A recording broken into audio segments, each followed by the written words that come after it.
Sa muling pagkikita ni Tinding at Alfredo, tamang pagkakataon para kay Tinding para malihim kay Marites ang totoo na si Gustavo ang totoong ama nito. Hindi na nagdadalawang isip itong si Tinding na pakiusapan nitong si Alfredo. Ito umano ang ipakilala niya kay Tess na ama. Upang sa ganitong paraan ay mailayo umano itong si Tess sa kapahamakan. Bagay naman na hindi rin ito hinindian ni Alfredo.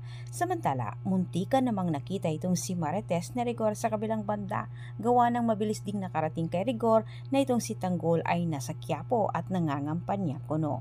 Sa kabilang banda, napasugod bigla itong si Ramon sa pinangyarihan ng sunog na kung saan itinawag ito ni Franco sa kanya. Pinagdududahan naman ni Ramon ang mga gerero, tilang ang mga ito umano ang may kinalaman sa nangyaring aksidente.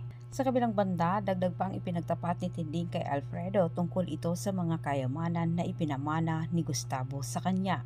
Nag-alala itong si Tinding dahil ito umano ang hinahabol ni Pilar sa kanya at nang dahil sa mga ari-arian na ito ay malagay sa alanganin ang kanyang buhay lalo na umano kay Marites.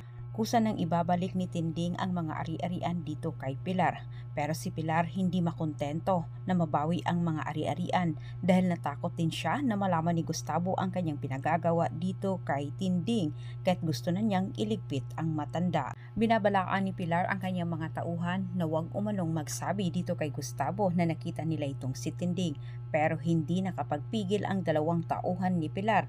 Nabanggit nila kay Gustavo ang nangyari. Agad namang kinompronta ni Gustavo itong si Pilar tungkol ito sa kanyang nabalitaan, pero hindi naman binanggit ni Gustavo na ang mga tauhan ni Pilar ang nagsabi sa kanya. Pinalabas ni Pilar na nagkamali umano siya ng babaeng kanyang pinagkamalan, pero binalaan din siya ni Gustavo.